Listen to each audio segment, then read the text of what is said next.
1984 दिसंबर का महीना और कड़ाके की ठंड। महीने की दूसरी तारीख। मध्य प्रदेश के भोपाल में स्थित आरिफ नगर में रहने वाले लोगों के लिए यह दिन आम दिन की तरह ही था। पर उन्हें क्या पता था, यह मनहूस रात है जिसने एक झटके में हजारों लोगों की जिंदगी छीन ली। किसी के लालच के चक्कर में इस मनहूस रात में हजारों लोगों ने अपनी जिंदगी गंवा दी। हजारों लोग अपाहिज हो गए और कई लोगों के घर के सदस्य उनसे छीन लिए गए। चलो जानते हैं उस काली रात का सच। भोपाल के आरिफ नगर के पास अमेरिकी कंपनी यूनियन कार्बाइड स्थित है। यह कंपनी इंसेक्ट बनाने वाली कंपनी है। 1969 की बात है। इस कंपनी ने भोपाल में एक मैन्युफैक्चरिंग प्लांट खोला, एक स्पेशल इंसेक्टिसाइड को प्रोड्यूस करने के लिए, जिसका नाम था सेविन। पर सेविन को बनाने के लिए एक केमिकल मिथाइल आइसोसाइनाइड की जरूरत होती थी। यह केमिकल बहुत ही खतरनाक और डेंजरस केमिकल था, पर एमआईसी को बाहर से इंपोर्ट किया जाता था सेविन बनाने के लिए। 1980 के दौरान यूनियन कार्बाइड कंपनी को भारी नुकसान होने लगा, जिससे कंपनी ने डिसाइड किया कि वो एमआईसी को इंडिया में ही मैन्युफैक्चर करेगी। पर गवर्नमेंट के द्वारा इसे बनाने की परमिशन भी दे दी गई विदाउट इसके डेंजरस इफेक्ट का मालूम होते हुए।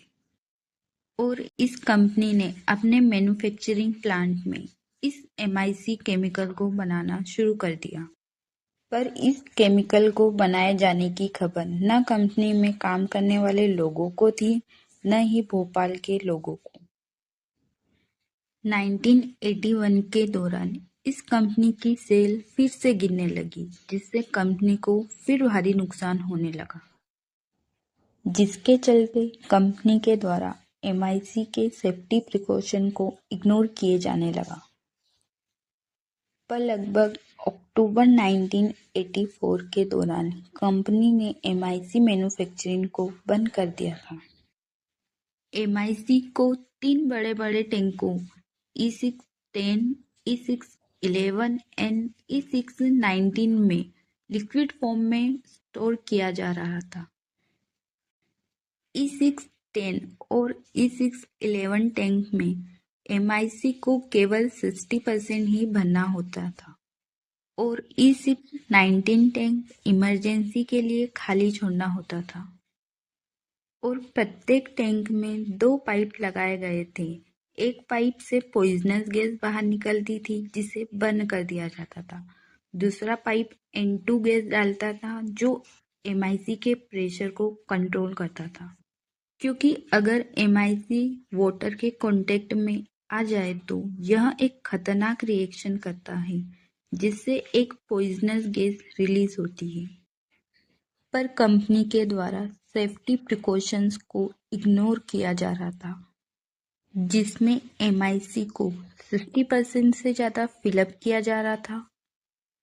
इमरजेंसी टैंक को खाली छोड़ने की बजाय उस रात यह तीसरा टैंक भी एमआईसी से भरा गया था। 2 टैंकों का प्रेशर सही नहीं था। इंडिकेटर एमआईसी का लेवल दिखाता है, यह इंडिकेटर काम नहीं कर रहा था।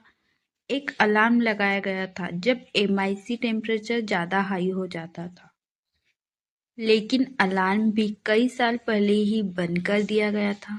वेंट गैस स्क्रबर, जो पॉइजनस गैस को बाहर निकालता था, यह भी बंद कर दिया गया था।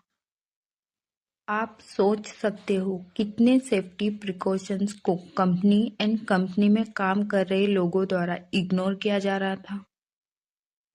2 दिसंबर 1984 को आम दिन की तरह ही वर्कर इस कंपनी में काम कर रहे थे। एमआईसी टैंक में लगी पाइपों को वर्कर पानी से साफ कर रहे थे, पर वर्कर ने नोटिस किया कि पानी दूसरी तरफ से बाहर नहीं आ रहा है और पानी क्लॉग हो रहा है। इस दौरान कुछ वर्कर ने इस पाइप को पानी में ऐसे ही छोड़ दिया।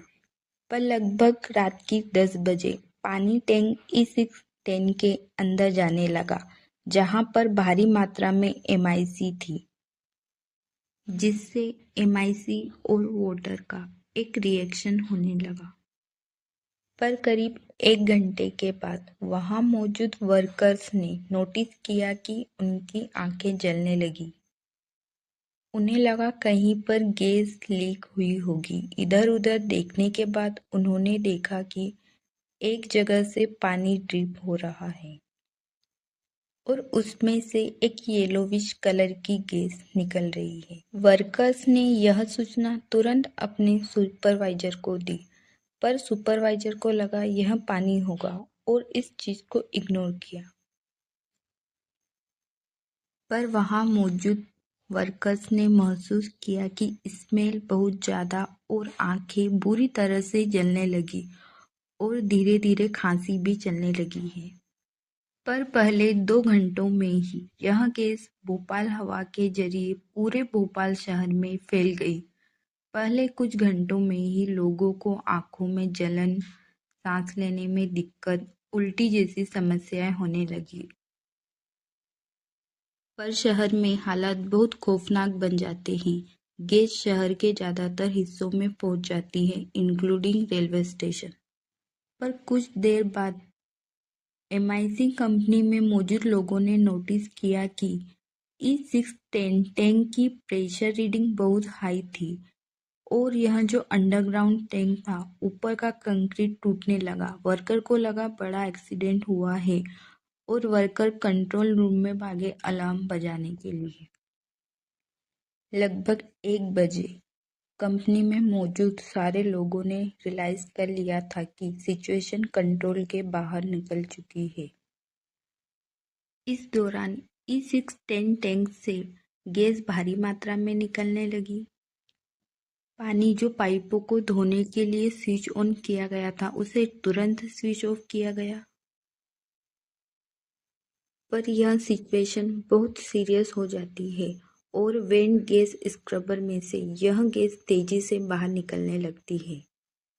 वहां मौजूद वर्करों ने पानी से इस गैस पर छिड़काव स्टार्ट किया, पर वह पॉइंट जहां पर गैस निकल रही थी वह ऊपर था। अनफॉर्चुनेटली पानी वहां तक नहीं पहुंच पाया।